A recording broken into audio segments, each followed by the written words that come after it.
আসসালামু আলাইকুম সুপ্রিয় দর্শক, নতুন বছরের শুভেচ্ছা জানিয়ে আজকের মেরিট অফ আমার ডাক্তার অনুষ্ঠান শুরু করতে যাচ্ছি। বরাবর মতো 411 নম্বর এপিসোডে আপনাদের সাথে আছি আমি ডাক্তার সাদিয়া সার্জনা হক। দর্শক, আমাদের এই সুন্দর অনুষ্ঠানটি আজকে স্পন্সর করেছে এসকে ফার্মাসিউটিক্যালস এবং আমাদের নলেজ পার্টনার হিসেবে আছে লুমোনা, অ্যারোটাইড এবং পেন্টোফিল। দর্শক, আজকের অনুষ্ঠানে টপিক সিলেকশন করেছি আমরা শীতে শ্বাসের সমস্যা, এবং এ ব্যাপারে কথা বলতে আমরা আজকে অতিথি হিসেবে আমন্ত্রণ জানিয়েছি ডক্টর মশিউর রহমান সুজন স্যারকে, যিনি কনসালটেন্ট হিসেবে আছেন বক্ষব্যাধি ও বক্ষব্যাধি ও একাডেমিক রেজিস্ট্রার হিসেবে আছেন জাতীয় বক্ষব্যাধি ইনস্টিটিউট ও হাসপাতালে। আসসালামু আলাইকুম স্যার, কেমন আছেন? ভালো আছি, ওয়ালাইকুম সালাম। স্যার, আপনাকে স্বাগত জানাচ্ছি আমাদের আজকের অনুষ্ঠানে। আপনাকে শুভেচ্ছা জানাচ্ছি, ধন্যবাদ। স্যার, আজকের টপিক সিলেকশন করেছি আমরা শীতে শ্বাসের সমস্যা, এবং আমরা সবাই জানি আবহাওয়া পরিবর্তনের সময় কিন্তু একদম ছোট থেকে শুরু করে বয়স্ক পর্যন্ত সবারই কিন্তু এই শ্বাসকষ্ট বা এই ঠান্ডা কাশির সমস্যা স্যার হয়ে থাকে। স্যার, প্রথমেই আপনার কাছে আমার প্রশ্ন, এই শ্বাসকষ্টের সমস্যাটি স্যার কেন হয়? শীতে সাধারণত শ্বাসকষ্টের সমস্যা বিভিন্ন কারণে হতে পারে। যেমন সবচেয়ে কমন যেটা হয়, যাদের আগে থেকে শ্বাসকষ্ট বা থাকে, যেটাকে আমরা বলি ব্রঙ্কিয়াল অ্যাজমা, এটার জন্য হতে পারে। অথবা যাদের আগে থেকে যারা ধূমপায়ী বা স্মোকার, যেটাকে আমরা বলি পুরাতন কাশি রোগ অথবা COPD, chronic obstructive pulmonary disease, সেই কারণে শ্বাসকষ্ট হতে পারে। আবার সাধারণত কারো যদি আপার রেসপিরেটরি ট্র্যাক্ট ইনফেকশন থাকে বা যেটাকে আমরা ইনফ্লুয়েঞ্জা বলি, সেটা যদি অনেক বেশি মাত্রায় হয়ে থাকে, সেই সব কারণে শ্বাসকষ্ট হতে পারে। আবার যাদের আগে থেকে হার্টের সমস্যা বা ইসকেমিক হার্ট ডিজিজ, তাদেরও যদি কোনো নিউমোনিয়া বা অন্য কোনো রেসপিরেটরি ট্র্যাকে ইনফেকশন হয়, সেক্ষেত্রে তাদের হার্ট ফেলিওর থেকে আবার শ্বাসকষ্ট হতে পারে। আবার বুকে যদি কোনো কারণে ইনফেকশন হয়, নিউমোনিয়া হয় বা কোনো লাং অ্যাবসেস, সেই সব কারণেও শীতে শ্বাসকষ্টের সমস্যাগুলো বেড়ে যেতে পারে। অসংখ্য ধন্যবাদ স্যার। স্যার, আমরা দেখি অনেক সময় অনেকে বলে যে কমন কোল্ডে আক্রান্ত হয়েছেন। স্যার, এই রোগের কি কি উপসর্গ থাকে? কমন কোল্ড সাধারণত এটাকে আমরা বলি যে আপার রেসপিরেটরি ট্র্যাক্ট ইনফেকশন, মানে আমাদের শ্বাসনালীর উপরের অংশে যে কোনো প্রদাহজনিত কোনো অর্গানিজম বা কোনো জীবাণু দিয়ে যদি যে ম্যানিফেস্টেশন হয়, সেটাকে আমরা কমন কোল্ড বা আপার রেসপিরেটরি ট্র্যাক্ট ইনফেকশন বলি। আবার অনেক সময় এটাকে আমরা রাইনাইটিসও বলতে পারি। সাধারণত ভাইরাসের কারণে এই এই ফিচার গুলা বেশি হয়। যেমন সাধারণত রোগীদের নাক দিয়ে পানি পড়তে পারে, সর্দি হতে পারে, হাঁচি হতে পারে, গলা ব্যথা হতে পারে, আবার অনেক সময় জ্বরও আসতে পারে, শরীরে ম্যাজ ম্যাজ করতে পারে বা দুর্বল লাগতে পারে, যেটাকে আমরা বলি ম্যালেজ। সাধারণত এই উপসর্গগুলা দেখা দিই কমন কোল্ড বা রাইনাইটিস, বা যেটাকে আমরা বলি upper respiratory tract infection. Sir, এই সমস্যাগুলো হলে স্যার করণীয় কি, এবং কখন স্যার একজন রোগীর উচিত হবে ডক্টরের শরণাপন্ন হওয়া? যখন কমন কোল্ড হলে সাধারণত এটাকে আমরা সিমটোমেটিক বা সাপোর্টিভ ট্রিটমেন্ট বলি। যেমন পেশেন্টের যদি জ্বর থাকে, তাহলে সে প্যারাসিটামল গ্রুপের ওষুধ খাবে। তারপর তার যদি নাক দিয়ে পানি পড়ে, তাহলে সে যে কোনো অ্যান্টিহিস্টামিন খেতে পারে। গলা ব্যথা হলে গরম পানি লবণ মিশিয়ে গার্গলিং করতে পারে। এই সাধারণত যে সাধারণ উপসর্গগুলো আছে, এগুলা খাইলে সিমটোমেটিক ট্রিটমেন্ট নিলে হয়। কিন্তু কোনো রোগীর যদি অনেক কাশির সাথে অনেক কফ আসে বা পাকা কফ আসে বা কাশির সাথে রক্ত আসে, অথবা তার যদি কোনো শ্বাসকষ্ট হয় অথবা জ্বরের মাত্রা অনেক বেশি হয়, সে অনেক অতিমাত্রায় দুর্বল হয়ে পড়ে, সেই সব যদি উপসর্গ দেখা দেয়, তাহলে অবশ্যই তাকে অতি সত্বর ডাক্তারের পরামর্শ নিতে হবে। অসংখ্য ধন্যবাদ স্যার। প্রিয় দর্শক, আপনাদের ঠান্ডা সংক্রান্ত এবং শ্বাসকষ্ট জনিত যে কোনো সমস্যা হলে অবশ্যই আমাদের ফেসবুক কিংবা ইউটিউবে কমেন্টের মাধ্যমে জানাতে পারেন। আপনার যেটি করতে হবে, অবশ্যই আপনাদের বয়স এবং ওজনটি উল্লেখ করতে হবে। স্যার, আমরা অনেক সময় শুনি যে ব্রঙ্কাইটিস রোগে অনেকে আক্রান্ত আছেন। এটি আসলে কি রোগ এবং কেন এটি হয়ে থাকে স্যার? ব্রঙ্কাইটিস সাধারণত আমরা দুই ভাগে ভাগ করতে পারি। একটাকে বলে একিউট ব্রঙ্কাইটিস, আর একটাকে বলে আমরা ক্রনিক ব্রঙ্কাইটিস। যখন অল্প বা স্বল্প মেয়াদী কোনো রোগীর যদি জ্বর থাকে বা কাশি থাকে, কাশির সাথে কফ আসতে পারে, অথবা কাশতে গেলে যদি গলায় ব্যথা লাগে, এরকম যদি স্বল্প সময়ের জন্য কোনো উপসর্গ নিয়ে আসে, সেটাকে আমরা বলি একিউট ব্রঙ্কাইটিস। এটা সাধারণত কোনো ভাইরাস বা ব্যাকটেরিয়ার মাধ্যমে হতে পারে। আর আরেকটা টার্ম আমরা বলি যেটা ক্রনিক ব্রঙ্কাইটিস, এটা আসলে দীর্ঘদিন যাবৎ কোনো রোগীর যদি কোনো কাশি থাকে, কাশির সাথে কফ আসে, এবং সাধারণত সেই রোগীগুলা ধূমপায়ী হয় বা স্মোকার হয়, এটাকে আমরা সিওপিডি বলি। এরকম যদি দীর্ঘকালীন একটা হিস্ট্রি থাকে, কাশি, কফ, অথবা অনেক সময় শ্বাসকষ্ট থাকে, হাঁটতে গেলে শ্বাসকষ্ট লাগে, ওইসব দীর্ঘকালীন যদি উপসর্গ হয় তাহলে ওইটাকে আমরা ক্রনিক ব্রঙ্কাইটিস বলি, যেটা ওয়ান টাইপ অফ সিওপিডি, মানে ক্রনিক অবস্ট্রাকটিভ পালমোনারি ডিজিজ। অসংখ্য ধন্যবাদ স্যার। স্যার এখন তো করোনাকালীন সময়, তো দেখা যায় স্যার নরমালি যদি কারো শ্বাসকষ্ট বা এই ঠান্ডা জনিত কমন করলে সমস্যা হয়, তখন কিন্তু স্যার আবার একটি কনফিউশন থেকেই থাকে যে তার করোনা পজিটিভ হয়ে গেল কিনা। আবার স্যার আপনারা কিভাবে ডায়াগনোসিস করে থাকেন যে কে পজিটিভ এবং কে নেগেটিভ?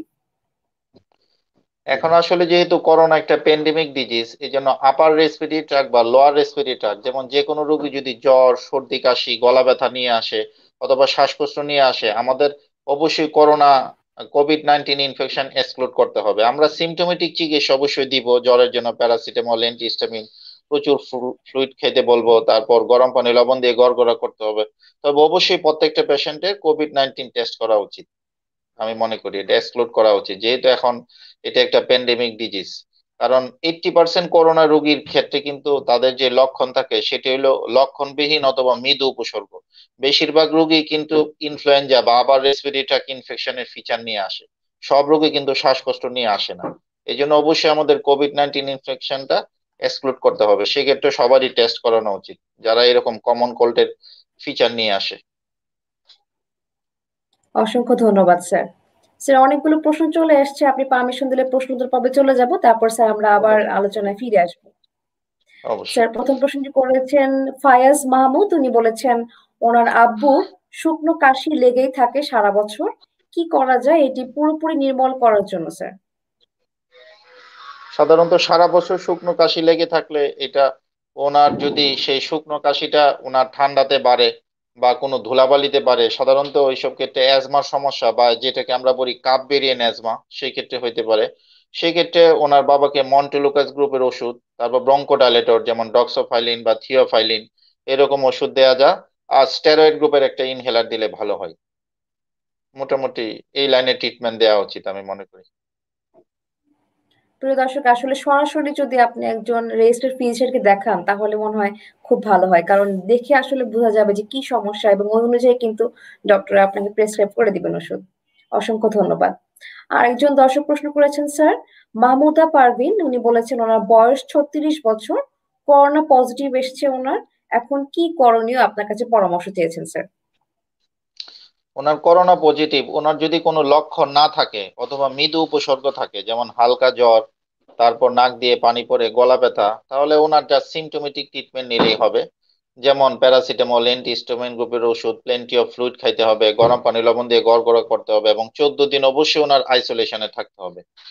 আর যদি ওনার কোনো শ্বাসকষ্ট হয় বা অতিরিক্ত জ্বর আসে অথবা ওনার স্যাচুরেশন যদি কমে যায়, যেটা কন্টিনিউয়াস যদি বিলো 92% হয়, তাহলে অবশ্যই ওনার হাসপাতালে ভর্তি হতে হবে। আর যদি এরকম কোনো প্রবলেম না হয়, শ্বাসকষ্ট না হয় অথবা স্যাচুরেশন না কমে, তাহলে পুরা 14 দিন ওনার হোম আইসোলেশনে থাকবে এবং সিমটোমেটিক সাপোর্টিভ ট্রিটমেন্ট নিতে হবে। হাসপাতালে ভর্তির দরকার নেই। প্রিয় দর্শক, স্যার কিন্তু চমৎকারভাবে বলে ফেলেন যে কখন আপনাকে বাসায় বসে আইসোলেশন ট্রিটমেন্ট নেওয়া যাবে এবং কখন আপনার উচিত হবে হসপিটালে যাওয়া।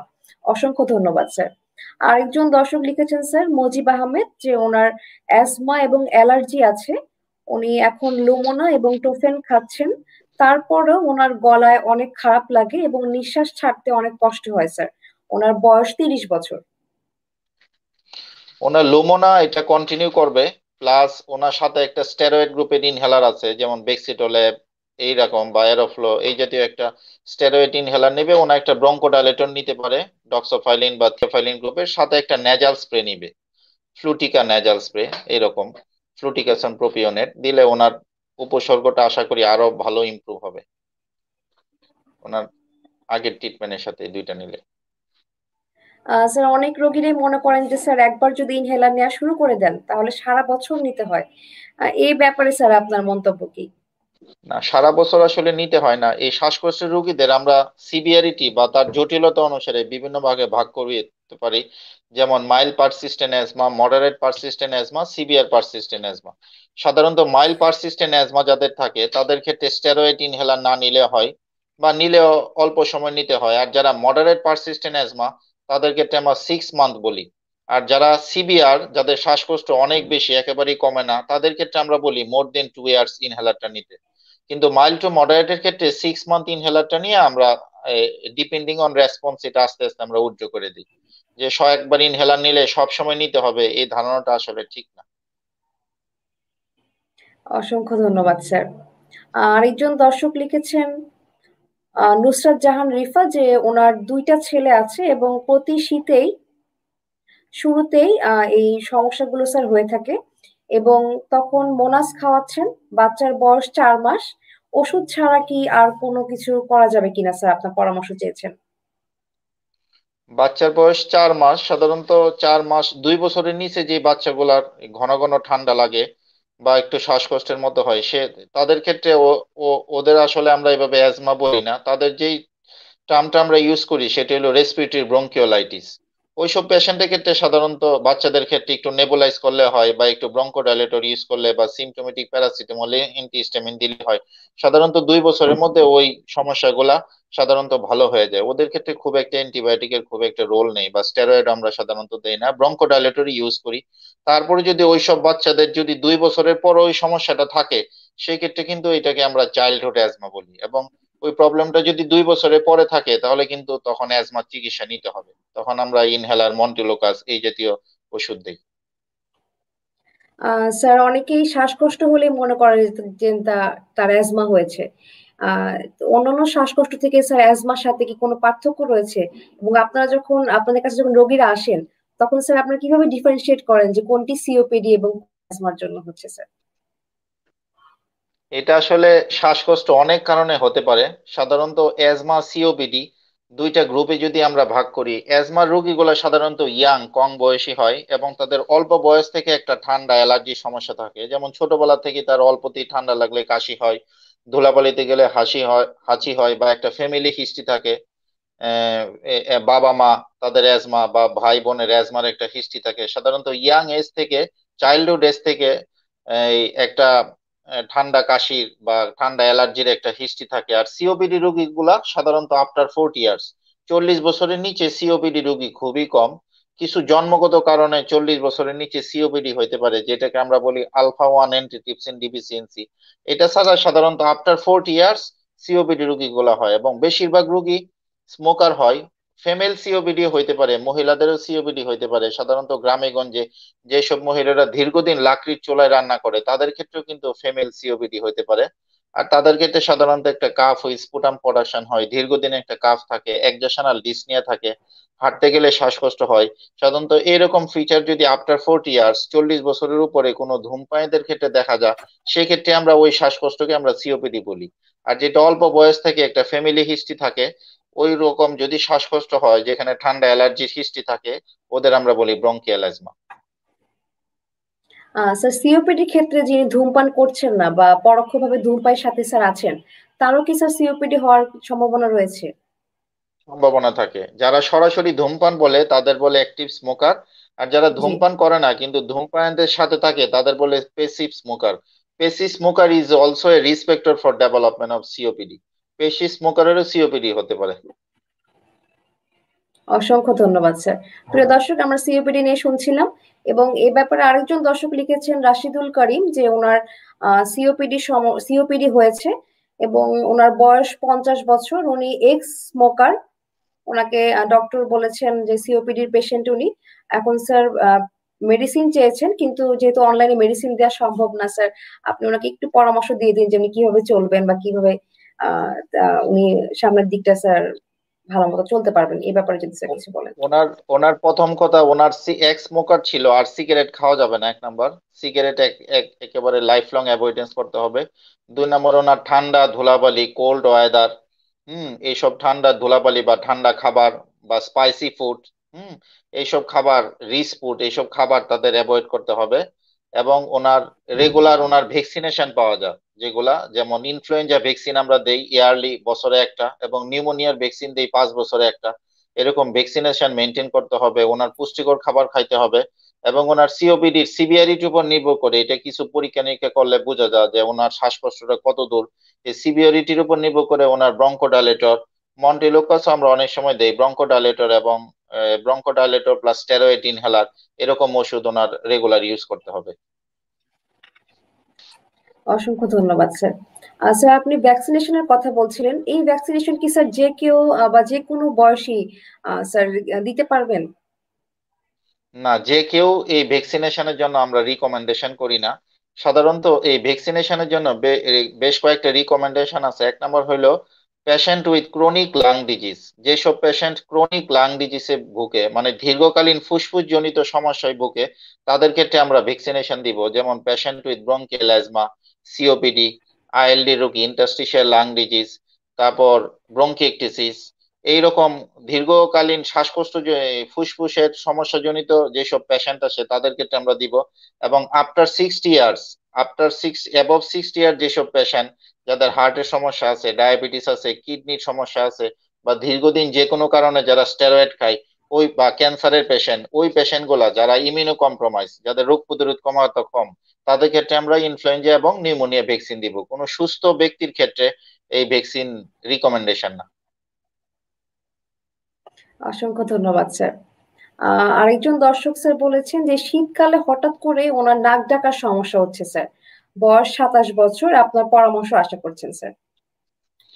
নাক ডাকার সমস্যা আসলে দেখতে হবে ওনার অবিস কিনা, ওনার অতিরিক্ত ওয়েট কিনা, বিএমআই অনেক বেশি কিনা, এরকম নাক ডাকার সমস্যা আগের থেকে ছিল কিনা। সাধারণত নাক ডাকার সমস্যা যাদের থাকে তাদের সাধারণত ওজন বেশি থাকে, ওরা অবিস হয় বেশি, এবং সেই কারণে তাদের গলার মধ্যে যে মাংসপেশি আছে, যে মাংসপেশিটা টোন কমে যায়, টান কমে যায়, এই জন্য ঘুমের মধ্যে তাদের শ্বাসনালীতে অনেকটা কম্প্রেশনের সৃষ্টি হয়, ওখান থেকে তাদের স্নোরিং যেটাকে বলি আমরা নাক ডাকা, এরকম সমস্যা হতে পারে।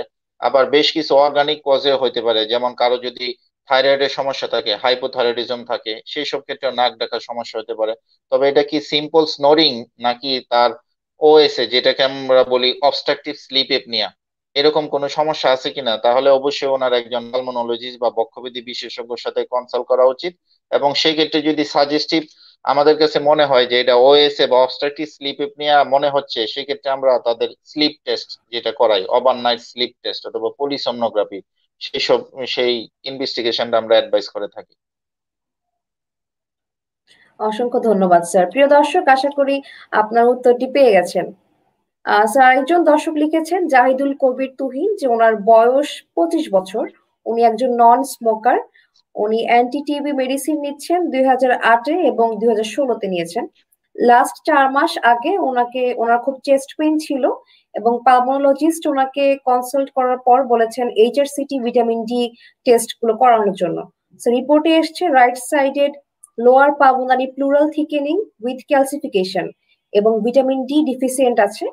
ওনাকে মেডিসিন কন্টিনিউ করতে বলেছেন, কিন্তু তেমন একটা ইমপ্রুভ হচ্ছে না। এবং অনলাইনে যখন আরেকজন ডাক্তারের সাথে কন্ট্যাক্ট করেছেন তখন বলেছেন ওনাকে সার্জারি করার কথা। উনি স্যার এখন আপনার কাছে পরামর্শ চেয়েছেন যে আসলে কোনটি করলে স্যার ভালো হবে। ওনার যেহেতু এই সিটি স্ক্যানে প্রোয়াল থিকেনিং আছে, সেই ক্ষেত্রে ওনার দেখতে হবে যে প্রোয়াল থিকেনিং কতটুকু আছে। প্রোয়াল থিকেনিং যদি বেশি মাত্রায় থাকে এবং ওনার সিমটম যদি অনেক বেশি থাকে, সেক্ষেত্রে অবশ্যই এটা সার্জারি করতে হবে, যে সার্জারিকে আমরা বলি ডিকোর্টিকেশন। মানে প্রোয়াল যেই অংশটা মোটা হয়ে গেছে বা থিকেন্ড হয়ে গেছে সেটা কাইটা ফালায় দেয়া, ডিকোর্টিকেশন করতে হবে। আর যদি ওনার প্রোয়াল থিকেনিং অল্প পরিমাণে থাকে এবং সিমটমও তেমন যদি বেশি না থাকে, সেক্ষেত্রে তার যে অনগোয়িং ট্রিটমেন্ট এটা চালাইতে হবে। এবং একটা বিশেষ একটা ব্রিদিং এক্সারসাইজ আছে যেটাকে আমরা বলি 3 বল রেসপিরোমিটার অথবা ইনসেন্টিভ স্পাইরোমিটার, সেটা দিয়ে তার বিশেষ ব্যায়াম করতে হবে। এটা আসলে সিটি স্ক্যান না দেখে বলা যাবে না যে ওনার কতটুকু কোন মাত্রায় প্রোয়াল থিকেনিং আছে। এটা ডিপেন্ডিং অন সিভিয়ারিটি অফ প্রোয়াল থিকেনিং এর উপর ট্রিটমেন্টটা নির্ভর করবে, এটা কি মেডিকেল ট্রিটমেন্ট নাকি সার্জিক্যাল ট্রিটমেন্ট। প্রিয় দর্শক, আসলে সরাসরি দেখার প্রয়োজন যে কি সমস্যাগুলো হচ্ছে আপনার। সরাসরি যদি দেখা যেত তাহলে কিন্তু স্যার বলে দিতে পারতেন যে আসলে আপনার সার্জারি করলে ভালো হবে নাকি নর্মাল মেডিসিনই চলবে। আশা করছি আপনার উত্তরটি পেয়ে গেছেন। স্যার আরেকজন দর্শক লিখেছেন সাবিনা আক্তার, উনি বলেছেন ওনার অনেক মাস ধরেই শুকনা কাশি আছে এবং ওনার কাশের সময় আবার শ্বাস নিতেও স্যার কষ্ট হয়। এখন কি করণীয় স্যার আপনার কাছে জানতে চেয়েছেন। এটা ওনার যদি ওনার শুকনা কাশিটা ঠান্ডায় বাড়ে বা ধুলাবালিতে বাড়ে, তাহলে এটা অ্যাজমা বা যেটা ক্রাববেরিয়ান অ্যাজমা ওইরকমই মনে হচ্ছে। সেক্ষেত্রে ওনার শ্বাসকষ্ট হলে ওনা একটু শর্ট কোর্স স্টেরয়েড নিতে পারে, প্রেডনিসোলন বা মিথাইল প্রেডনিসোলন গ্রুপের 7 দিনের স্টেরয়েড নিতে পারে, মন্টিলোকাস ব্রঙ্কোডাইলেটর এবং একটা স্টেরয়েড ইনহেলার ইউজ করে দেখতে পারে। স্যার কফ ভেরিয়েন্ট অ্যাজমা হলে স্যার কি কি সিমটম থাকে পেশেন্টের? কফ অ্যাজমা মেইনলি সিমটম হলো তাদের শুধু ড্রাই কাফ। এই কাফের সাথে কোনো স্পুটাম থাকে না, কফ আসবে না, শুধুমাত্র ড্রাই কাফ হবে। আর শ্বাসকষ্ট থাকবে না, এবং এক্সামিনেশন করলে কোনো ফাইন্ডিংসও পাওয়া যাবে না। এবং বুকের এক্সরে, চেস্ট এক্সরে প্লাস পাইরোমেট্রি কোনো, যেটা আমরা লাংসের পরীক্ষা বলি পালমোনারি ফাংশন টেস্ট, কোন সবকিছুই নর্মাল থাকবে। কিন্তু শুধুমাত্র ওদের বিশেষ একটা পরীক্ষা আছে যেটাকে আমরা বলি ব্রঙ্কো প্রভোকেশন টেস্ট অথবা মিথাকোলিন চ্যালেঞ্জ টেস্ট। ওই টেস্টের ক্ষেত্রে তাদের এটা পজিটিভ আসবে। সেটাকে আমরা বলি কাপ ভেরিয়েন্স বা only symptom is dry cough, no other symptom. Sir অনেক সময় আমরা দেখি যে কেউ যদি সিঁড়ি দিয়ে উঠেন তখন স্যার শ্বাসকষ্ট হয়, বা কোনো এক্সারসাইজ করতে গেলে, জোরে হাঁটতে গেলে স্যার তার এই শ্বাসকষ্ট যে হচ্ছে স্যার, এটি স্যার কেন হয়ে থাকে? এই শ্বাসকষ্টকে আমরা বলি এক্সারশনাল ডিসনিয়া। যেটা কোনো এক্সারসাইজ বা কোনো ভারী কাজ, হার্ড ওয়ার্কিং এর সাথে যে শ্বাসকষ্টটা হয়, এই শ্বাসকষ্টটা সাধারণত অ্যাজমায় কম হয়। এরকম শ্বাসকষ্ট সাধারণত সিওপিডি বা লাংসের আরেকটা রোগ আছে যেটাকে বলি আমরা আইএলডি, ইন্টারস্টিশিয়াল লাং ডিজিজ। যে রোগে লাংসের সাইজটা ছোট হয়ে যায়, লাংসের পাওয়ারটা কমে যায়, অথবা ক্রনিক হার্ট ফেলিওর যাদের হার্টের সমস্যা, সাধারণত ওই রোগীর ক্ষেত্রে এরকম এক্সারশনাল ডিসনিয়া দেখা যায়। এটা অ্যাজমার মানে less likely presentation for bronchial asthma. ওই তিনটা সিওপিডি, আইএলডি এবং ক্রনিক হার্ট ফেলিওর, সাধারণত এই তিনটা ডিজিজেই এই ম্যানিফেস্টেশনটা বেশি দেখা যায়। অসংখ্য ধন্যবাদ স্যার। স্যার আবার একটু প্রশ্নোত্তর পর্বে চলে যাচ্ছি। আরিফুল ইসলাম লিখেছেন ওনার বাচ্চার বয়স 3 মাস, জন্ম থেকেই ঠান্ডার সমস্যা এবং বুকের ভিতর অনেক শব্দ হয়। ডাক্তারের পরামর্শে মাইরক্স সিরাপ দিয়েছেন 2 সপ্তাহ পর্যন্ত, কিন্তু স্যার কোনো ইমপ্রুভমেন্ট দেখছেন না। এখন কি করণীয়, আপনার কাছে পরামর্শ চেয়েছেন। এটা আমার মনে হচ্ছে এটা হুইজি বেবি, যেটাকে আমরা বলি রেসপিরেটরি ব্রঙ্কিওলাইটিস। এইসব ক্ষেত্রে আপনি যদি নেবুলাইজ করেন বাচ্চাকে, সালবোটামল, ইপ্রাট্রোপিয়াম ব্রোমাইড, এটাতে যদি নেবুলাইজ করেন এবং সালবোটামল গ্রুপের ওষুধ দেন তাহলে আশা করি ইমপ্রুভ হবে। এটা আমার কাছে ব্রঙ্কিওলাইটিস মনে হচ্ছে, যেটা 2 বছর পর্যন্ত অনেক বেশি হয়। এটা দেন ট্রিটমেন্ট ওয়ানলি, এটা ট্রিটমেন্টে আপনার ব্রঙ্কোডাইলেটেশন, স্টেরয়েড বা অ্যান্টিবায়োটিকের খুব একটা রোল নাই। স্যার এই যে দেখা যায় মাঝে মাঝে এই যে বাচ্চাদের সামান্য সর্দি কাশি হলে বাবা মায়ের অনেক সময় দেখা যায় ডাক্তারের পরামর্শ ছাড়াই অ্যান্টিবায়োটিক স্যার দিয়ে দিচ্ছেন। যেহেতু ডোজ একটা মেনটেন করার ব্যাপার আছে এবং কত মিলিগ্রাম দিবেন বাচ্চাকে, এইটার একটা ব্যাপার আছে স্যার। এই জিনিসগুলো তো স্যার মেনটেন হয় না, বা কোর্স গুলো স্যার কমপ্লিট হচ্ছে না। স্যার আপনার মন্তব্য স্যার কি হবে এই ব্যাপারগুলোতে? অ্যান্টিবায়োটিকের আসলে স্পেশাল ইন্ডিকেশন আছে বা নির্দেশনা আছে। আমরা সব সব ক্ষেত্রে অ্যান্টিবায়োটিক দেই না। যেমন অ্যান্টিবায়োটিকের নির্দেশনা হলো, আমরা যদি কাশির সাথে কারো অতিরিক্ত কফ যায় বা যদি পাকা কফ আসে, তার যদি শ্বাসকষ্ট হয়, অতিরিক্ত জ্বর থাকে, এই স্পেশাল কিছু সিচুয়েশন আমরা অ্যান্টিবায়োটিক দেই। কথায় কথায় অ্যান্টিবায়োটিক দেয়া, এটা আসলে বেশিরভাগ ক্ষেত্রে আমাদের কমন কোল্ড বা আপার রেসপিরেটরি ট্রাক ইনফেকশন যেগুলো হয় এইসব ক্ষেত্রে অ্যান্টিবায়োটিক খুব একটা একেবারে দরকার নাই। আমরা সিমটোমেটিক প্যারাসিটামল, অ্যান্টিহিস্টামিন, ওই সিমটোমেটিক ট্রিটমেন্ট দিলে আসলে ভালো হয়। এরকম আসলে মানে র্যান্ডম ইউজ অফ অ্যান্টিবায়োটিকের ফলে সবচেয়ে যে প্রবলেমটা হয় সেটা হলো অ্যান্টিবায়োটিক রেজিস্ট্যান্ট। যেমন আমরা কথায় কথায় সেফিক্সিম বা সেফোরোক্সিম, অনেক হাই পাওয়ারের ব্রড স্পেকট্রাম অ্যান্টিবায়োটিক দিয়ে দেই। এই অ্যান্টিবায়োটিক গুলো আলটিমেটলি একসময় কাজ করে না ডিউ টু মানে ইনপ্রপার ইউজ অফ অ্যান্টিবায়োটিক রেজিস্ট্রেশনের জন্য। যেটা রেজিস্ট্যান্ট ডেভেলপ করে, এটা কিন্তু আমাদের জন্য একটা অ্যালার্মিং সাইন। এরকম আমরা এখন দেখছি যে স্পুটাম সিএস বা ইউরিন সিএস এ এক পেশেন্টের রেজাল্ট দেখা যায় 25টা অ্যান্টিবায়োটিকের মধ্যে 24টা অ্যান্টিবায়োটিকের রেজিস্ট্যান্ট। এটা কিন্তু আসলে র্যান্ডম ইউজ অফ অ্যান্টিবায়োটিকের জন্য এই অবস্থা। এই জন্য অবশ্যই অ্যান্টিবায়োটিক ইউজ করার জন্য অবশ্যই রেজিস্টার্ড ফিজিশিয়ানের পরামর্শ ছাড়া অ্যান্টিবায়োটিক কারো ইউজ করা উচিত না। অসংখ্য ধন্যবাদ স্যার। আরেকজন দর্শক লিখেছেন সিনজন সাহা, যে ওনার বলেছেন সর্দি কাশি অ্যালার্জির কারণে যদি নাক বন্ধ থাকে তখন কি ডাক্তারের পরামর্শ ছাড়া স্যালাইন জাতীয় ড্রপ ট্রাই করলে অসুবিধা হতে পারে কিনা স্যার, এবং নাকে এর প্রতি নির্ভরশীলতাও হতে পারে কিনা, কিংবা অন্য কোনো সাইড ইফেক্ট হওয়ার সম্ভাবনা আছে কিনা স্যার? সাধারণত নাক বন্ধ থাকলে সেই ক্ষেত্রে নর্মাল স্যালাইনের চেয়ে যদি অক্সিমেটাজোলিন গ্রুপের আমরা নেজাল ড্রপ ইউজ করি তাহলে এটা ভালো কাজ দেয়, এবং সেক্ষেত্রে ম্যাক্সিমাম 7 ডেজ আমাদের এই ড্রপ ইউজ করা উচিত। 7 ডেজ এর বেশি ড্রপ ইউজ করলে আমাদের যে নেজাল মিউকোসা, এটা কিন্তু ড্যামেজ হতে পারে। এই জন্য আমরা এই ম্যাক্সিমাম ডিউরেশন যে নেজাল ড্রপ ইউজের জন্য 7 ডেজ, 7 ডেজ এর বেশি আমরা নাকে ড্রপ ইউজ করব না। আর কারো যদি মানে অ্যালার্জিক রাইনাইটিস এর সমস্যা থাকে সেক্ষেত্রে আমরা স্টেরয়েড গ্রুপের ইনহেলার আমরা স্টেরয়েড গ্রুপের নেজাল স্প্রে ইউজ করি। সেটা ডিপেন্ডিং অন সিভিয়ারিটি 6 মাস থেকে 2 বছর পর্যন্ত ইউজ করা যায়, কিন্তু নাকের ড্রপ আমরা 7 দিনের বেশি ইউজ করব না, এতে নেজাল মিউকোসের ক্ষতি হয়। স্যার একজন দর্শকও লিখেছেন যে উনি ঘুম থেকে ওঠার পরে দেখেন যে নাক বন্ধ হয়ে আছেন, পরে অ্যান্টাজোল ড্রপটি ইউজ করলে সারাদিন ভালো ফিলিং পায়। স্যার আমার মনে হয় উনি অনেকদিন ধরে ইউজ করছেন। তো স্যার সাইড ইফেক্ট সম্পর্কে তো আপনি বললেন স্যার, তাহলে ওনার স্যার কি করণীয় হবে? উনি কি ডাক্তারের পরামর্শ নিবেন? ডাক্তারের পরামর্শ নেবেন। তারপর মন্টিলুকাস গ্রুপের ওনার সমস্যা মনে হচ্ছে এটা আসলে অ্যালার্জিক রাইনাইটিস, ওনা মন্টিলুকাস গ্রুপের ওষুধ খেতে পারে এবং একটা স্টেরয়েড নেজাল স্প্রে যেটা ফ্লুটিকা বা অ্যাবামিস এই গ্রুপের একটা নেজাল স্প্রে ওনা ইউজ করতে পারে, তাহলে আশা করি। আর দীর্ঘদিন যাবত অ্যান্টাজল ড্রপ অবশ্যই ইউজ করা যাবে না। ওনা montelukast tablet plus steroid nasal spray দুইটা ইউজ করলে আশা করি ভালো ফলাফল পাওয়া যাবে। প্রিয় দর্শক, আশা করি আপনার উত্তরটি পেয়ে গেছেন।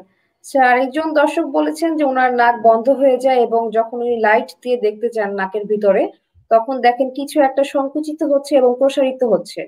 এটি হওয়ার স্যার কারণ কি জানতে চেয়েছেন আপনার কাছে? এটা আসলে নাক বন্ধ হয়ে যাওয়া সাধারণত দীর্ঘদিন যাদের নাক বন্ধ থাকে, হাঁচি হয়, তাদের ক্ষেত্রে আমরা বলি এটা অ্যালার্জিক রাইনাইটিস, এবং তাদের ক্ষেত্রে নেজাল পলিপ থাকতে পারে, অথবা তাদের যে নাকের হাড্ডি সেটা বড় হয়ে যেতে পারে, যেটাকে আমরা বলি এইচআরটি, হাইপারট্রফি ইনফিরিয়র টার্বিনেট। এবং ওই সমস্যাগুলো যদি অনেক বেশি হয় সেক্ষেত্রে নেজাল সার্জারিরও দরকার পড়ে, সেক্ষেত্রে ওনার ইএনটি বিশেষজ্ঞর সাথে পরামর্শ করলে সবচেয়ে ভালো হয়, যে সার্জিক্যাল কোনো অপশন আছে কিনা এটা দেখার জন্য। অসংখ্য ধন্যবাদ স্যার। মাসুম বিল্লাল বলেছেন যে ওনার নাকের পলিপের কারণে শ্বাসকষ্ট হয় এবং ওনার অ্যালার্জি আছে স্যার আইজিই লেভেল 700, এবং 9 মাস ধরে স্যার ওনার এই শ্বাসকষ্টের সমস্যা হচ্ছে স্যার। আপনার কাছে পরামর্শ চেয়েছেন যে এখন কি করণীয় স্যার? অলরেডি আমি বলছি যে ওনা মন্টেলুকাস গ্রুপের ওষুধ খেতে পারে, স্টেরয়েড নেজাল স্প্রে ইউজ করতে পারে, আর একজন ইএনটি স্পেশালিস্টের সাথে ওনার যোগাযোগ করুক যে ওনার নাকে সার্জিক্যাল কোনো অপশন আছে কিনা। আমার মতে সবচেয়ে ভালো হবে এটা করলে। প্রিয় দর্শক, আশা করি আপনার উত্তরটি পেয়ে গেছেন। স্যার এই যে অ্যাজমা বা হাঁপানি সমস্যা তো দেখা যায় শীতকালে স্যার অনেক বেশি হয়ে থাকে, তো এই হাঁপানি হওয়ার পিছনে স্যার কোনো কারণ আছে কি? অবশ্যই অ্যাজমা শীতকালে আমাদের রেসপিরেটরি এয়ারওয়ে যেটাকে বলি শ্বাসনালী, শ্বাসনালী থেকে আসলে যেই মিউকোসাল যে ফ্লুইড এটা আসলে বাষ্পায়িত হয়ে যায়, এই জন্য শ্বাসনালীটা ড্রাই হয়ে যায়, ডিহাইড্রেশন হয়ে যায়। এই জন্য এই ড্রাই যেই ব্রঙ্কিয়াল মিউকোসা আছে এটা আসলে ইজিলি ব্রঙ্কোকনস্ট্রিকশন বা সংকুচিত হয়ে পড়ে এই কারণে। এবং শীতকালে ভাইরাস জনিত ইনফেকশন গুলা বেশি হয়, মানে অ্যাজমা যে এক্সাজারবেশন, অ্যাজমা বেড়ে যাওয়ার কারণে ভাইরাস একটা মোস্ট ইম্পর্টেন্ট কজ, এই ভাইরাসের কারণে শ্বাসকষ্ট বেড়ে যেতে পারে। আবার শীতকালে সাধারণত বাইরের দেশে ইউরোপে বেশি হয় ফুলের রেণু যেটা পোলেন, এটা অ্যালার্জেন হিসেবে কাজ করে। তারপর কোল্ড ওয়েদার এগুলো অ্যালার্জেন হিসেবে কাজ করে, বেশ কয়েকটা কারণে শীতকালে শ্বাসকষ্ট বেশি হয়, যেটা অ্যাজমার প্রকোপটা অনেক বেড়ে যায়। অসংখ্য ধন্যবাদ স্যার। স্যার একজন হাঁপানি রোগী যদি স্যার ঠিকমতো ট্রিটমেন্ট না নেন বা ইনহেলার যদি স্যার ঠিকমতো রেগুলার ইউজ না করেন, তাহলে কোনো কমপ্লিকেশনস হওয়ার সম্ভাবনা আছে কিনা? অনেক কমপ্লিকেশন হইতে পারে। যেমন হাঁপানি বা অ্যাজমার পেশেন্ট যদি রেগুলার ইনহেলার ইউজ না করে, তার যদি ব্রঙ্কিয়াল অ্যাজমাটা আনকন্ট্রোল থাকে, এখান থেকে তার যে কোনো সময় অক্সিজেন স্যাচুরেশন কমে যেতে পারে, যেটাকে আমরা বলি respiratory failure, type 1 respiratory failure. ওইখান থেকে তার আইসিইউ এডমিশন হইতে পারে, এডমিশন লাগতে পারে, এবং এরকম ব্রঙ্কিয়াল অ্যাজমা পেশেন্টের সাডেন ডেথও হয়, যে কোনো সময় এই রোগী মৃত্যুবরণ করতে পারে। তারপর শ্বাসকষ্ট রোগীতে যদি ঘন ঘন ইনফেকশন হয়, সেখান থেকে তার শ্বাসনালীতে পার্মানেন্ট একটা ইনফেকশন, পার্মানেন্ট একটা চেঞ্জ হয়ে যেতে পারে, যেটাকে আমরা বলি ব্রঙ্কিএক্টিসিস, এরকম হতে পারে। তারপরও আরো অনেক ইনফেকশন হতে পারে, তার শ্বাসকষ্ট রোগীদের নিউমোনিয়া হতে পারে, মোটামুটি এরকম জটিলতা হতে পারে আর কি। অসংখ্য ধন্যবাদ স্যার। সেলিম বলেছেন স্যার ওনার বাবার বয়স 65 বছর, ছোটকালে টিবি হয়েছিল, পরে গত 8 বছর আগে আবারও টিবি রোগ হয়েছে এবং ডাক্তারের পরামর্শে বেক্সিট্রল 50/250 খাচ্ছেন ডেইলি 2 বার, এখনো চলছে। উনি বলেছেন এটা কি সারা জীবন নিতে হবে কিনা, বন্ধ করলে কোনো সমস্যা হবে কিনা জানতে চেয়েছেন স্যার। এর সাথে মোনাস 10 মিলিগ্রাম, ডেজলোর এবং ইউনিকন্টিন স্যার চলছে। ওনার যদি সিমটম কম থাকে তাহলে সাধারণত 6 মাস থেকে 1 বছর বা 2 বছর ইনহেলার ইউজ করা যায়, তারপর বন্ধ করা যায় যদি সিমটম কম থাকে। আর ওনার যদি সিমটম বেশি থাকে তাহলে মোটামুটি আমরা বলি 2 বছরের বেশি ইউজ করতে। আর ওনার যেটা মোনাস ইউনিকন্টিন এগুলা খাচ্ছে ঠিক আছে, তারপর ওনার ভিস্কোটিন আরেকটা ট্যাবলেট আছে যেটাকে বলি আমরা এন এসিটাল সিস্টেম, যেটা পোস্ট টিবি ব্রঙ্কিয়েক্টিসিস ক্ষেত্রে আমরা ইউজ করি। যদি পেশেন্টের ক্রনিক স্পুটাম প্রোডাকশন থাকে, কাশির সাথে দীর্ঘকালীন কফ আসে, পাকা কফ আসে, সেক্ষেত্রে ভিস্কোটিন ট্যাবলেটটা ওনা ইউজ করতে পারে, তাহলে আরো আশা করি ভালো ফলাফল পাওয়া যাবে। প্রিয় দর্শক, আশা করি আপনারা উত্তরটি পেয়ে গেছেন। আচ্ছা, শীতকালে আমরা অনেক সময় শুনি স্যার নিউমোনিয়া রোগ হয়েছে অনেকের, এবং স্যার আমার প্রশ্ন হচ্ছে যে কাদের এই রোগ হওয়ার সম্ভাবনা স্যার বেশি থাকে, আশঙ্কা বেশি থাকে? শীতকালে সাধারণত দুই এজ গ্রুপের তারা হাই রিস্ক ফ্যাক্টর, একটা হলো বাচ্চাদের এবং যারা অ্যাবভ 60 বয়স্কদের। কারণ বাচ্চা এবং বয়স এই দুই গ্রুপের এজ গ্রুপ তারা ইমিউনো কম্প্রোমাইজ থাকে, তার মানে দে আর মোর ভালনারেবল টু ইনফেকশন, তাদের রোগ প্রতিরোধ ক্ষমতা কম থাকে, তারা উচ্চ ঝুঁকিতে থাকে ইনফেকশন বা নিউমোনিয়া হওয়ার। আর আগে থেকে যাদের ক্রনিক লাং ডিজিজ বা দীর্ঘকালীন ফুসফুস জনিত সমস্যা থাকে, যেমন bronchial asthma, COPD, post TB bronchiectasis, ILD, বা যাদের কিডনি সমস্যা থাকে, ক্রনিক কিডনি ডিজিজের রোগী, ডায়াবেটিসের পেশেন্ট, হার্টের পেশেন্ট, বা দীর্ঘকালীন যে কোনো কারণে স্টেরয়েড নেই, ওই রকম পেশেন্টের ক্ষেত্রে শীতকালে নিউমোনিয়া হওয়ার সম্ভাবনা বেশি থাকে। অসংখ্য ধন্যবাদ স্যার। স্যার, আমরা অ্যাজমা হলে অনেক সময় শুনতে পাই যে কিছু রিস্ক ফ্যাক্টর বা প্রিসিপিটিং ফ্যাক্টর আছে, যেমন হাউস মাইট দিয়ে হতে পারে, বা খাবারে অ্যালার্জি জাতীয় কোনো কিছু থাকলে হতে পারে, বা ওষুধের কারণেও স্যার হতে পারে। স্যার, কি কি হতে পারে। আসলে ফ্যাক্টর স্যার রেসপন্সিবল, এই ব্যাপারে স্যার ডিটেলসে আমার দর্শকদের একটু বলেন। অ্যাজমার ক্ষেত্রে যে ফ্যাক্টর গুলা প্রিসিপিটেট করে সেখানে আমরা বলি অ্যালার্জেন, প্রিসিপিটেটিং ফ্যাক্টর, সাধারণত কোল্ড ওয়েদার এটা একটা। তারপর ধুলাবালি, ডাস্ট, আপনি যেটা বললেন হাউস ডাস্ট মাইট, যেটা মানে ঘরের মধ্যে কার্পেট বা অনেক দিনের পুরনো ল্যাপ তোশক যেটা আমরা অনেক দিন আলমারির মধ্যে বদ্ধ করে রাখি, আবার 1 বছর কানেক বা 6 মাস পর যে এটা যদি খোলা হয়, এই ডাস্ট থেকে হইতে পারে। অনেকের আবার স্পাইস, মশলার গন্ধে থেকে হইতে পারে। অনেকের আবার পারফিউম, এটা অ্যালার্জেন হিসেবে কাজ করতে পারে। আবার অনেকের ফুড অ্যালার্জি থাকে, ফুড অ্যালার্জি সাধারণত অ্যাজমার কম হয়। তারপর অনেকের আবার ফুড খাইলে হতে পারে। তারপর এক্সারসাইজ, অনেকের আবার এক্সারসাইজ থেকেও তার শ্বাসকষ্ট বেড়ে যেতে পারে, যেটাকে আমরা বলি এক্সারসাইজ ইনডিউসড অ্যাজমা। এটা সাধারণত বাচ্চাদের বেশি হয়, বাচ্চারা দৌড়াদৌড়ি করার পর তার শ্বাসকষ্ট বেড়ে যায়। সাধারণত এক্সারসাইজ ইনডিউসড অ্যাজমাটা বাচ্চাদের ক্ষেত্রে বেশি হয়। তারপরেও কিছু কিছু ড্রাগ আছে, ড্রাগও কিন্তু শ্বাসকষ্টকে বাড়ায় দিতে পারে, যেমন এসপিরিন গ্রুপের ড্রাগ, ইকোস্প্রিন যেটা আমরা বলি, এসপিরিন গ্রুপের ড্রাগ আছে। তারপর যে কোনো পেইন কিলার আছে। সাধারণত আমরা পেইন কিলার সাধারণত অ্যাজমাদের ক্ষেত্রে কনভেনশনাল যে পেইন কিলার এটা আমরা ইউজ করি না। তারপর বিটা ব্লকার, নন সিলেক্টিভ বিটা ব্লকার গ্রুপের ওষুধ আছে, এটিনল, প্রোপানল, এই ওষুধগুলো সাধারণত অ্যাজমাটাকে প্রিসিপিটেট করে। প্রিয় দর্শক, আমরা কিন্তু শুনলাম যে কোন কোন ফ্যাক্টর রেসপন্সিবল। আমরা যদি এই সব ফ্যাক্টর গুলো থেকে নিজেকে বাঁচিয়ে রাখতে পারি তাহলে কিন্তু অ্যাজমা থেকে অনেকটাই দূরে নিজেকে রাখা সম্ভব।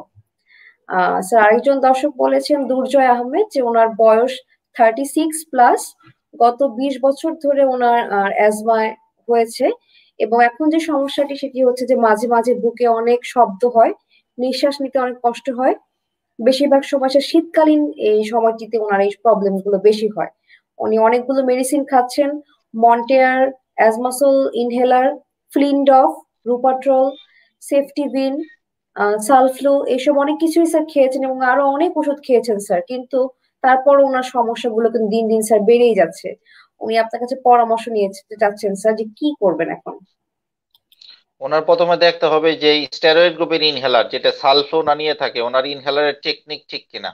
বেশিরভাগ রোগীর কিন্তু ইনহেলার ফল্টি, ইনহেলার টেকনিক 10 বছর যাবত ইনহেলার নেই, কিন্তু আসলে ইনহেলারের ফল্টি টেকনিকের জন্য এটা ইনহেলার ঠিক মতো কাজ করে না। এটা ওনার রিভিউ করতে হবে যে ইনহেলার প্রপার ইনহেলার টেকনিক নেওয়া ঠিক আছে কিনা। তারপর দেখতে হবে যে ওনার প্রিসিপিটেটিং ফ্যাক্টর ঘন ঘন ওনার মানে কোল্ড এক্সপোজার হয় কিনা বা স্মোকার কিনা, ওইরকম প্রিসিপিটেটিং কোনো ফ্যাক্টর আছে কিনা এটা দেখতে হবে। আর ওনার যদি ইনহেলার টেকনিক ঠিক থাকে, কোনো নো প্রিসিপিটেটিং ফ্যাক্টর না থাকে, তাহলে আমরা ওনার যে অনগোয়িং ট্রিটমেন্ট এর সাথে আমরা একটা ব্রঙ্কোডাইলেটর, লামা গ্রুপের ব্রঙ্কোডাইলেটর যেটাকে বলি ট্রাইটোপিয়াম ব্রোমাইড বা গ্লাইকোপাইরোনিয়াম, ওই গ্রুপের একটা ব্রঙ্কোডাইলেটর ইউজ করা যায়, যদি এইসব ওষুধে কাজ না করে এবং ওনার যদি কোনো প্রিসিপিটেটিং ফ্যাক্টর না থাকে, প্লাস যদি প্রপার ইনহেলার টেকনিক থাকে, এই দুইটা আগে আমাদের দেখতে হবে। স্যার ইনহেলার দেখা যায় স্যার সবাই নিচ্ছেন, কিন্তু যে আপনি যে বলেন প্রপার যে ইউজটা, এটি আসলে অনেকেই করতে পারেন না। এবং স্যার দেখা যায় ডাক্তারদের চেম্বারও দেখা যায় অনেক সময় ভিড়ের কারণে বা ব্যস্ততার কারণে দেখা যায় ঠিক মতো রোগীদের হয়তো স্যার বুঝিয়ে দেওয়া হয় না।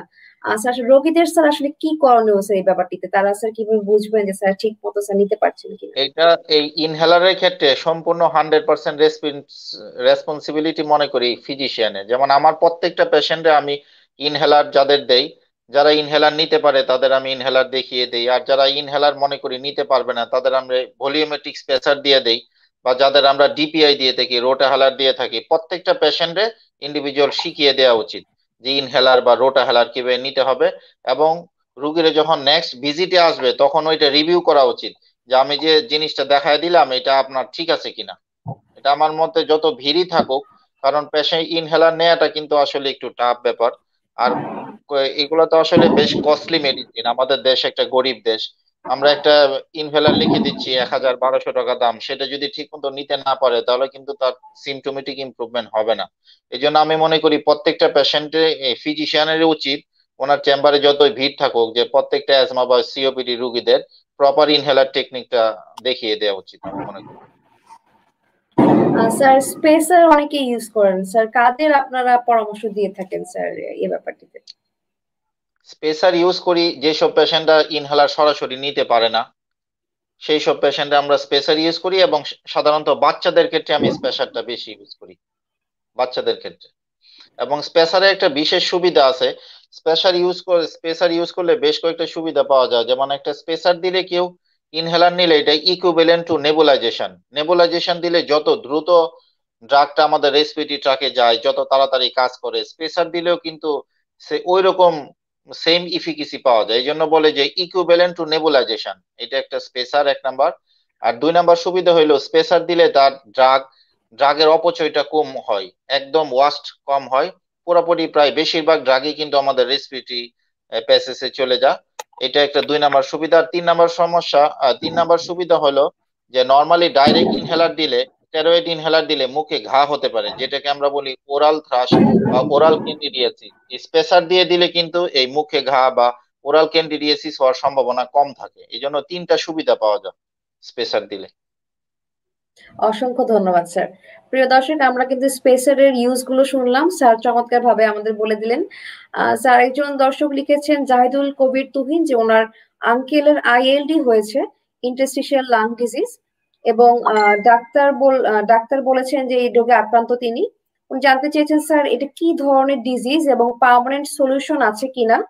উনি এক্স স্মোকার ছিলেন এবং কি কারণে এটি হয়ে থাকে আপনার কাছে জানতে চেয়েছেন, এবং কিভাবে স্যার এর থেকে সেফলি লাইফ লিড করা যায় এটিও স্যার আপনার কাছে জানতে চেয়েছেন। ওনার আইএলডি এটা আসলে একটা প্রোগ্রেসিভ ডিজিজ। হুম, যেটাকে আমরা বলি ধীরে ধীরে আস্তে আস্তে খারাপ হয় এই ডিজিজটা। এই আইএলডির আসলে কারণ জানা যায় নাই, এটার নামেই আইএলডি, ইন্টারস্টিশিয়াল লাং ডিজিজ, যেটাকে আমরা কারণ বলি ইডিওপ্যাথিক, মানে অজ্ঞাত কারণ। তবে যারা স্মোকার ধূমপায়ী তাদের ক্ষেত্রে এই রোগটা হওয়ার সম্ভাবনা বেশি থাকে, এবং এই রোগের আসলে খুব একটা ট্রিটমেন্টও নাই। মোটামুটি কিছু 2 ধরনের ওষুধ আমরা ইউজ করি এই আইএলডি। এটা যদি আইপিএফ ভ্যারাইটি হয়, সেই আইএলডির আবার অনেক ধরনের ভ্যারাইটি আছে। সবচেয়ে খারাপ যে ভ্যারাইটি, যেটা ওষুধের রেসপন্স সবচেয়ে কম করে, সেই ভ্যারাইটিকে বলে আমরা আইপিএফ, ইডিওপ্যাথিক পালমোনারি ফাইব্রোসিস। যদি এটা আইপিএফ ভ্যারাইটি হয় সেই ক্ষেত্রে পিরফেনিডন অথবা নিনটেটানিব, এই 2 গ্রুপের ওষুধ ইউজ করা যায়। আর ওনার যদি শ্বাসকষ্ট অনেক বেশি হয়, হাঁটতে গেলে শ্বাসকষ্ট হয় বা স্যাচুরেশন কমে যায়, সেক্ষেত্রে ওনার LTOT, long term oxygen therapy, 24 hours এর মধ্যে আপনার 16 ঘন্টায় অক্সিজেন সিলিন্ডার বা অক্সিজেন কনসেন্ট্রেশন ইউজ করতে হবে। আর নর্মাল তাদের যে স্মোকার যদি থাকে, স্মোকিং অবশ্যই অ্যাভয়েড করতে হবে, ঠান্ডা ধুলাবালি থেকে দূরে থাকতে হবে, এবং ওই রকম পেশেন্টেরও কিন্তু রেগুলার ভ্যাকসিনেশন দিতে হবে। এই মোটামুটি এরকম মেজার ইউজ করতে হবে। তবে এটার স্পেসিফিক ট্রিটমেন্ট আসলে নাই, যেটা আইএলডি মোটামুটি সাপোর্টিভ ট্রিটমেন্ট আমরা বলতে পারি। অসংখ্য ধন্যবাদ স্যার। স্যার সাইনোসাইটিস এই রোগটি কিন্তু স্যার খুবই কমন, আমরা অনেক সময় শুনে থাকি যে অনেক রোগী স্যার এই রোগে আক্রান্ত। স্যার কি কি উপসর্গ থাকে এবং এই রোগটি হলে স্যার আসলে করণীয় কি? সাইনোসাইটিস উপসর্গ থাকে হলো রোগীর সাধারণত নাক বন্ধ থাকে, নাক দিয়ে পানি পড়ে। তারপর সাইনাস আমাদের যেখানে থাকে চোখের নিচে একটা সাইনাস, আসলে এটা হলো একটা আমাদের যে ফেসিয়াল বোন আছে, মানে মুখের যেই হাড় আছে, হাড়ের ভিতরে যে গহ্বর বা গর্ত আছে, সেখানে যে বাতাস জমে, সেই বাতাসে যদি ইনফেকশন হয় সেটাকে আমরা বলি সাইনোসাইটিস। যেমন চোখের নিচে যে সাইনাস সেটাকে বলে ম্যাকজিলারি সাইনাস। তারপর চোখের উপরে যে সাইনাস সেটাকে বলে ফ্রন্টাল সাইনাস। সাইনোসাইটিস হইলে সাধারণত মেক্সিলারি সাইনাস বা ফ্রন্টাল সাইনাসের যে নির্দিষ্ট এরিয়া এখানে ব্যথা করে এবং চাপ দিলে টেন্ডার হয়, মানে রোগীরা ব্যথা পায়। তারপর সর্দি থাকতে পারে, নাক বন্ধ থাকতে পারে, অনেক সময় জ্বরও আসতে পারে, এরকম মোটামুটি উপসর্গ। এরকম উপসর্গ যদি থাকে তাহলে সাধারণত রোগীদের আমরা একটা অ্যান্টিবায়োটিক, অ্যান্টিহিস্টামিন, নেজাল ড্রপ এইসব ইউজ করি। ব্যথার জন্য প্যারাসিটামল গ্রুপের ওষুধ ইউজ করি এবং সাধারণত ওইসব ক্ষেত্রে আমরা একটা নেজাল ড্রপ দেই। আর একটা খুব ভালো কাজ করে ওই সব রোগীর ক্ষেত্রে আমরা ম্যানথল দিয়ে ইনহেলেশন নিতে বলি। ম্যানথলটা খুব ভালো কাজ করে ওই সাইনোসাইটিসের ক্ষেত্রে। অসংখ্য ধন্যবাদ স্যার। প্রিয় দর্শক, সাইনোসাইটিস কি এবং ট্রিটমেন্ট কেমন হবে স্যার কিন্তু চমৎকারভাবে আপনাদের উদ্দেশ্যে বলেই ফেললেন। আশা করি আপনারা সবাই শুনেছেন এবং বুঝতে পেরেছেন। স্যার দিল মোহাম্মদ লিখেছেন যে উনার হাঁচি দেওয়ার পরপরই নাকটা বন্ধ হয়ে যায়, এখন কি করণীয় স্যার? এটা মনে হচ্ছে ওনার আসলে এটা অ্যালার্জিক রাইনাইটিস। ওইসব ক্ষেত্রে ওনার স্টেরয়েড, নেজাল স্প্রে এবং মন্টেলুকাস ওইরকম ওষুধ ব্যবহার করা যেতে পারে। আর শর্ট টাইমের জন্য ওনার কোনো অ্যান্টিহিস্টামিন যেমন ফেক্সোপেনাডিন বা রুপাটিডিন এগুলো ইউজ করতে পারে। আর বেশি নাক বন্ধ থাকলে ওনা 7 দিনের জন্য একটা নেজাল ড্রপ ইউজ করতে পারে। রাইনোমেটাজোলিন বা অক্সিমেটাজোলিন গ্রুপের নেজাল ড্রপ ইউজ করা যায়। স্যার এই ঠান্ডা বা শীতকালে আমরা দেখি স্যার অনেকের গলা বসে যায় বা যে হোয়ার্সনেস অফ ভয়েস হয়ে যায় স্যার, সেক্ষেত্রে স্যার কি করণীয় বা এটা থেকে দূরে থাকার জন্য সলিউশন আছে কিনা? শীতকালে হর্সনেস অফ ভয়েস বা গলা বসে যায়, এটাকে আমরা বলি একিউট লেরিনজাইটিস। যেমন আমাদের শ্বাসনালীর যে উপরের অংশ যেটাকে বলে আমরা লেরিংস, যেটা দিয়ে আমরা ষড়যন্ত্র কথা বলি, এই লেরিংস এর মধ্যে যদি ইনফেকশন হয়, সাধারণত এটা ভাইরাল ইনফেকশন হয়, ভাইরাল লেরিনজাইটিসই সবচেয়ে বেশি হয়। এটাকে সেই ক্ষেত্রে হর্সনেস অফ ভয়েস হয় এবং এটা সাধারণত শর্ট পিরিয়ড হয়। এটার একটা বিশেষ সিমটম হলো কথা বলতে গেলে গলায় ব্যথা লাগে। ওইসব ক্ষেত্রে অ্যান্টিবায়োটিকের খুব একটা রোল নাই, আমরা কোনো অ্যান্টিহিস্টামিন প্যারাসিটামল গ্রুপের ওষুধ ইউজ করতে পারি এবং ওইসব ক্ষেত্রে মেন্থল ইনহেলেশন খুব ভালো কাজ করে। আর একটা অ্যাডভাইস রুগীকে অবশ্যই দিতে হবে যে voice rest for at least 1 week. রুগী 1 সপ্তাহ দরকার ছাড়া একদম কথা বলবে না এবং কথা বললে লিখে লিখে তার মনের ভাব প্রকাশ করবে, তাহলে মোটামুটি এই রোগ থেকে উপশম পাওয়া যায়। অসংখ্য ধন্যবাদ স্যার। তন্ময় সুজন লিখেছেন স্যার ওনার বয়স 23 বছর, ছোটবেলা থেকে ওনার শ্বাসকষ্টের সমস্যা, উনি সালটোলিন ইনহেলার ইউজ করছেন এবং সালমোলিন সিরাপ খাচ্ছেন। এই অসুখ থেকে কিভাবে রক্ষা পাবেন স্যার, আপনার কাছে পরামর্শ চেয়েছেন। ওনার যেহেতু ছোটবেলা থেকে শ্বাসকষ্ট এবং ওনার সিমটম গুলা বা উপসর্গ গুলা যদি রেগুলার হয়, নিয়মিত হয়, তাহলে ওনার যে এখন চিকিৎসা নিচ্ছে এটা আসলে অ্যাডিকুয়েট না। এই জন্য ওনার অবশ্যই একটা মন্টেলুকাস গ্রুপের ওষুধ, একটা ডক্সোফাইলিন ব্রঙ্কোডাইলেটর এবং ওনার একটা স্টেরয়েড ইনহেলার অবশ্যই নিতে হবে। শুধু সালটুলিন ইনহেলার নিলেই হবে না, এই 3টা ওষুধ ওনার রেগুলার নেওয়া উচিত। অসংখ্য ধন্যবাদ স্যার। স্যার আরেকটি সমস্যা দেখা যায় যে বাচ্চাদের যে সমস্যাটি হয় যে রাতের বেলা অনেক বাচ্চা, ছোট বাচ্চা যারা আছে নাক ডাকে এবং দেখা যায় মুখ হা করে স্যার শ্বাস নেয়, তখন স্যার বাবা মার আসলে কি করণীয় হবে? সাধারণত নাক বন্ধ থাকে বা মুখ হা করে শ্বাস নেয় ওইসব বাচ্চাদের সাধারণত এডেনোয়েডের সমস্যা থাকতে পারে। এডেনোয়েড গ্ল্যান্ডটা যদি অ্যানলার্জ থাকে সেই ক্ষেত্রে সাধারণত ওই বাচ্চাদের ক্ষেত্রে ইএনটির পরামর্শ নেওয়া উচিত আমি মনে করি। আচ্ছা, তখন কি স্যার সার্জারি করার প্রয়োজন হয়ে থাকে স্যার? এটা আসলে ইএনটি স্পেশালিস্টের ডিসিশনের উপর নির্ভর করবে, এটা ওদের সাবজেক্ট আসলে। আচ্ছা, জি জি স্যার। স্যার কমনলি তো স্যার এই শ্বাসকষ্ট বা এই সমস্যাগুলি দেখা যায় স্যার বেশিরভাগ সময় এই শীতকালে হচ্ছে স্যার। আসলে এই অ্যাজমা বা সিওপিডি স্যার থেকে মুক্ত থাকার জন্য বা একটু কন্ট্রোলে রাখার জন্য স্যার কি উচিত হবে দর্শকদের, এই ব্যাপারে স্যার যদি কিছু বলেন। সিওপিডি থেকে মুক্ত হইতে হলে সবার প্রথমে যেটা করতে হবে সেটা ধূমপান থেকে বিরত থাকতে হবে। সাধারণত সিওপিডির মেইন যে রিস্ক ফ্যাক্টর সেটা হলো স্মোকিং। আমরা যদি স্মোকিং না করি তাহলে ওই রোগীর সিওপিডি হওয়ার সম্ভাবনা একেবারেই কম থাকে, খুবই কম থাকে। তারপর ওইসব অ্যাজমা পেশেন্ট যারা আছে তাদের ক্ষেত্রে অবশ্যই আমাদের ঠান্ডা ওয়েদার অ্যাভয়েড করতে হবে, ধুলাবালি থেকে দূরে থাকতে হবে। তারপর শীতকালে, বিশেষ করে শীতকালে অবশ্যই আমাদের গরম কাপড় পরে থাকতে হবে। কোল্ড ওয়েদার বা ঠান্ডা খাবার খাওয়া যাবে না, ঠান্ডা পানীয় খাওয়া যাবে না। আর সিওপিডি পেশেন্টদের ক্ষেত্রেও কিন্তু আমরা বলি যে স্পাইসি ফুড বা যেগুলো রিচ ফুড, এইসব রিচ ফুড অ্যাভয়েড করতে হবে। তাদের ব্যালেন্স ডায়েট খাইতে হবে, high protein diet, leaf green vegetables যেসব গুলাতে অ্যান্টি অক্সিডেন্ট থাকে, ভিটামিন এ সি থাকে, ফিশ খাইতে হবে। ওইরকম তাদের ক্যালোরি ইনটেকটা অনেক বেশি থাকতে হবে, ওইরকম পুষ্টিকর খাবার খাইতে হবে। আর ওইসব পেশেন্টে অ্যাজমা সিওপিডি পেশেন্টে অবশ্যই আমি বলি যে রেগুলার তাদের ভ্যাকসিনেশনের আওতায় আনতে হবে। মেডিটেক পক্ষ থেকে অসংখ্য ধন্যবাদ স্যার, আপনার মূল্যবান সময় আমাদেরকে দেওয়ার জন্য এবং দর্শকদের প্রশ্নের চমৎকার ভাবে উত্তর দেওয়ার জন্য। স্যার ভালো থাকবেন। আপনাকে ধন্যবাদ, আপনার ধন্যবাদ। প্রিয় দর্শক, আমরা দেখতে দেখতে একদম অনুষ্ঠানের শেষ পর্যায়ে চলে এসেছি। আপনারা অনেক প্রশ্ন করেছেন, আমরা চেষ্টা করেছি অতিথির মাধ্যমে আপনাদের প্রশ্নের উত্তরগুলো দেওয়ার। আশা করি আপনারা উপকৃত হয়েছেন। এই নতুন বছরের শুরুটা আপনাদেরও খুব সুন্দর যাক এবং আপনারা সুস্থ এবং শান্তিতে থাকুন, সুস্থ থাকুন, এই আশা করে আজকের অনুষ্ঠান এখানেই শেষ করছি। সবাই ভালো থাকবেন। আসসালামু আলাইকুম।